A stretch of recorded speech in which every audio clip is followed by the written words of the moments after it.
টেবিলে যদি মধুঝরা জালি ক্রাফটস এরকম যদি তৈরি করে রাখতে পারেন, পরিবারের সবাই কিংবা মেহমান সবাই কিন্তু অনেক খুশি হয়ে যাবে। তো এটা তৈরি করার জন্য আমার কি লাগছে দেখুন। এখানে আমি সেমাই নিয়েছি।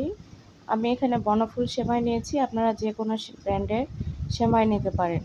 এই সেমাইটা আমি এখানে অর্ধেকটা দিয়ে দেব। তো আমার অর্ধেকটা ছিল বাসায়, আরও আছে, তবে আমার যে পরিমাণে তৈরি করব সেই ক্ষেত্রে অর্ধেকটার প্রয়োজন। আমি অর্ধেকটায় এখন এটাকে হাত দিয়ে এভাবে ঢেলে নিয়ে ভেঙে নিচ্ছি। একটু ভেঙে নিলে সুবিধা হবে যে এটা যখন ব্লেন্ডার জারে দিব তখন খুব সুন্দর মতো ব্লেন্ডার জারে সেট হয়ে যাবে। তো ছোট একটা ব্লেন্ডারের বাটি নিয়েছি, সেটাতেই দিয়ে দিব। তো এই যে আমি এখন এগুলাকে ঢেলে নিচ্ছি, নিয়ে এখন এটাকে সুন্দর করে ব্লেন্ড করে নিয়ে আসব। একদম পাউডারের মতো করে ব্লেন্ড করে নিয়ে আসতে হবে। তো এটাকে অফ ক্যামেরাতে ব্লেন্ড করে নিলাম, নিয়ে এখন চলে এসেছি। এই যে ব্লেন্ড করে নিয়েছি, একদম পাউডারের মতো হয়ে গিয়েছে। তো এটাকে ঢেলে নিলাম, নেওয়ার পরে একটা বাটি নিয়েছি, দেখতে পাচ্ছেন। এখন এই বাটিটাতে লবণ দিয়ে নিলাম। এখানে লবণটা অপশনাল, যারা মিষ্টি জিনিসের মধ্যে লবণ খেতে চান না স্কিপ করতে পারেন। তো এখানে আমার ডিম লাগবে, একটা ডিম লাগবে। আমি যে পরিমাণে তৈরি করব সেই ক্ষেত্রে একটা ডিম প্রয়োজন।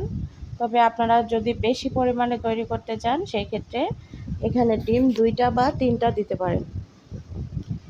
পরিমাণ বুঝে এখানে ডিম ব্যবহার করতে পারেন। এই একটা ডিম দিয়ে আমি যে পিঠাগুলো তৈরি করেছিলাম এখানে 6টার মতো পিঠা হয়েছে।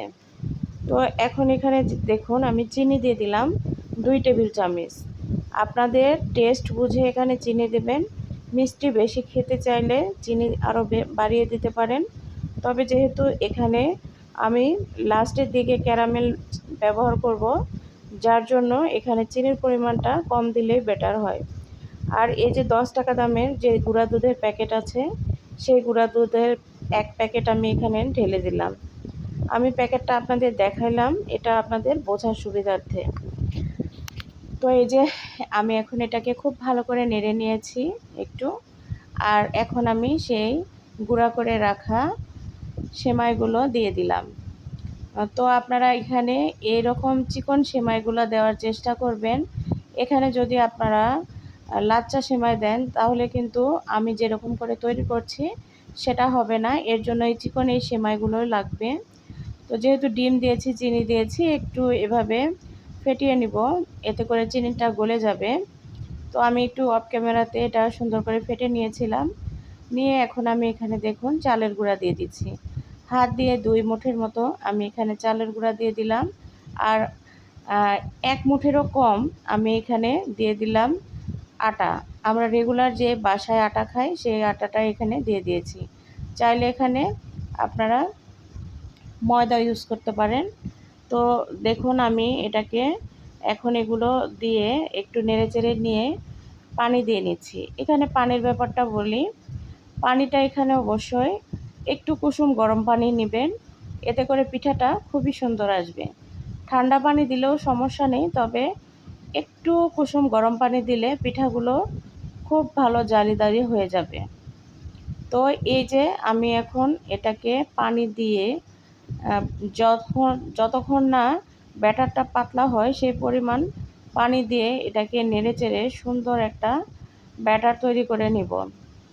তো আমি অফ ক্যামেরাতে এটা সুন্দর করে আর একটু পানি দিয়ে ভালো করে এটা এভাবে ব্যাটারটা তৈরি করে নিয়েছিলাম, সেটাই দেখাবো। দেখুন এই যে এরকম হয়েছে। তো একদম পাতলাও না আবার ঘন না। এখানে আরেকটা উপকরণ দিতে হবে, সেটা হচ্ছে এখানে তেল দিতে হবে। এখানে আমি 3 টেবিল চামচের মতো তেল দিয়ে দিলাম।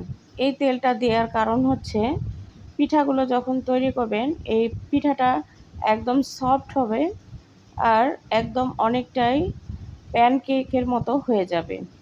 তো প্যানকেক তো এটা আর না, দেখতেই পেলেন আমি কি কি উপকরণ দিয়ে এটা তৈরি করেছিলাম। তো এই যে আমি এখন এটা সুন্দর করে সেট করে রেখে দিব। আর এখন একটা ক্যারামেল তৈরি করে নেব। কড়াইয়ের মধ্যে আমি পানি দিয়ে নিয়েছি আধা কাপের মতো, আর এখন আমি চিনি দিয়ে নিচ্ছি। চিনিটা দিয়ে পানি দিয়ে এখন এটাকে আমি ক্যারামেল তৈরি করে নিব।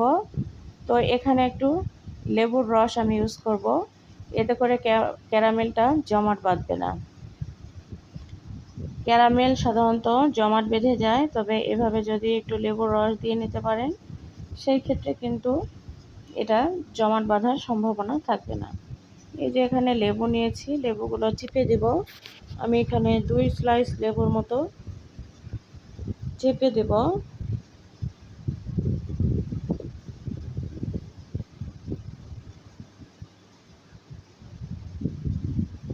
তো আপনারা চাইলে ভিনেগারও দিতে পারেন।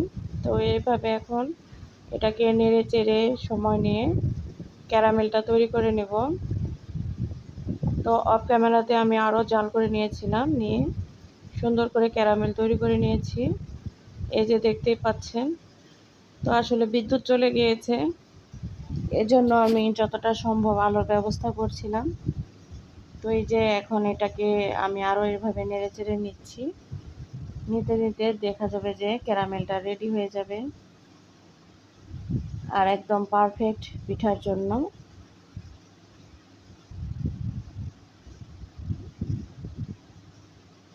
এখন এটাকে নামিয়ে একটা বাটির মধ্যে রেখে দেব।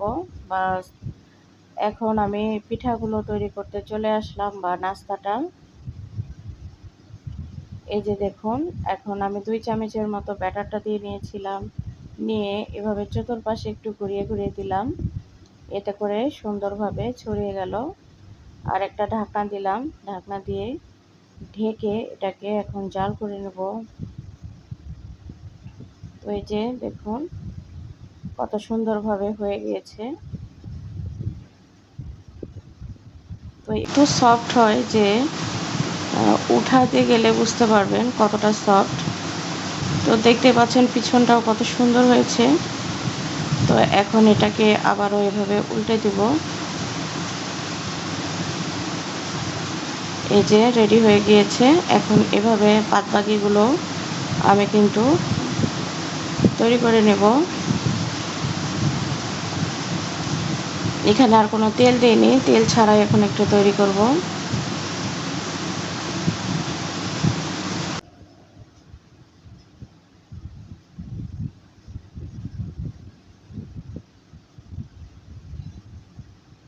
এখন আবারও ঢাকনা দিয়ে ঢেকে রেখে দিলাম। আবার ঢাকনা উঠিয়ে এটাকে আবার উল্টে দেব। তবে এটা উল্টে না দিলেও সমস্যা নেই, সুন্দরভাবে একদম হয়ে গিয়েছে। এই যে এখন উল্টে দিচ্ছি, দেখুন। উল্টে দিয়ে বেশি সময় রাখতে হয় না, একদম 30 সেকেন্ডের মতো রেখে দিলেই সুন্দর মতো এটা হয়ে যায়। ছোট বড় যে কেউ এটা খেয়ে খুবই পছন্দ করবে, খুব লোভনীয় একটি নাস্তা। তো এখন ব্যাটারটাকে একটু আমি নেড়ে চেড়ে নিচ্ছি। প্রতিবার ব্যাটারটা দেওয়ার আগে অবশ্যই এভাবে নেড়ে চেড়ে নেবেন, নেওয়ার পরে তারপর ব্যাটারটা দেওয়ার চেষ্টা করবেন। আর এভাবে একটু ছড়িয়ে নিচ্ছি। তো আমি 5-6টার মতো তৈরি করে নিয়েছিলাম, আমি যে পরিমাণে তৈরি করেছি। তো এখানে যদি আপনারা পরিমাণে বেশি করে তৈরি করতে চান, সেক্ষেত্রে উপকরণগুলো বেশি দিতে হবে। তো এই যেটাও হয়ে গিয়েছে, দেখতে পাচ্ছেন কত সুন্দর হয়েছে। আমি কিন্তু এখন আর তেল দিইনি। তো এখন প্রথম দিকে একটু তেল দিতে হয়, পরবর্তীতে তেল না দিলেও চলে। কত সুন্দর হয়ে গিয়েছে দেখতেই পাচ্ছেন। এই যে উঠিয়ে নেব। এখন বাদবাকিগুলো আমি তৈরি করে নেব, নিয়ে এখন আমি এই যে দেখুন চলে এসেছি। এই যে সবগুলো আমার তৈরি হয়ে গেছে নাস্তা। তো বিশ্বাস করেন খেতে অসাধারণ ছিল। আশা করি আপনারাও ট্রাই করলেই বুঝতে পারবেন কেমন হয়। খুবই ভালো ছিল। তো এই যে আমার এই কয়টা হয়ে গিয়েছে, আরও মেয়ে খেয়ে ফেলেছিল, তার এত ভালো লেগেছে যার জন্য। তো এখন একটা ছোট দেখে আমি নিয়ে একটু করে নিলাম, নিয়ে এটা আমি জাস্ট একটু ডেকোরেশনের জন্য এভাবে দিয়ে দিলাম। দিয়ে এখন এত নরম সফট যে আসলে এভাবে ফোল্ড হয়েও থাকতে চায় না। তো এখন দেখুন এই যে দিয়েছি, এখন সেই ক্যারামেলের কিছু অংশ আমি নিয়েছি। অতিরিক্ত আমি এখানে ক্যারামেলটা ব্যবহার করছি না, কারণ মিষ্টির পরিমাণটা একটু কম রাখতে চাচ্ছিলাম, এই আর কি। তবে আপনারা আরও বেশি করে মিষ্টি দিয়ে এটা খেতে পারেন। তো এই যে আমার এই সহজ রেসিপিটি আপনাদের কেমন লাগলো অবশ্যই কিন্তু কমেন্ট করে জানাতে ভুলবেন না। ভালো থাকবেন। এতক্ষণ যারা সময় নিয়ে আমার রেসিপিটি দেখেছিলেন সবাইকে অসংখ্য অসংখ্য ধন্যবাদ। আর নিশ্চয়ই আপনারাও ট্রাই করবেন বাসায়।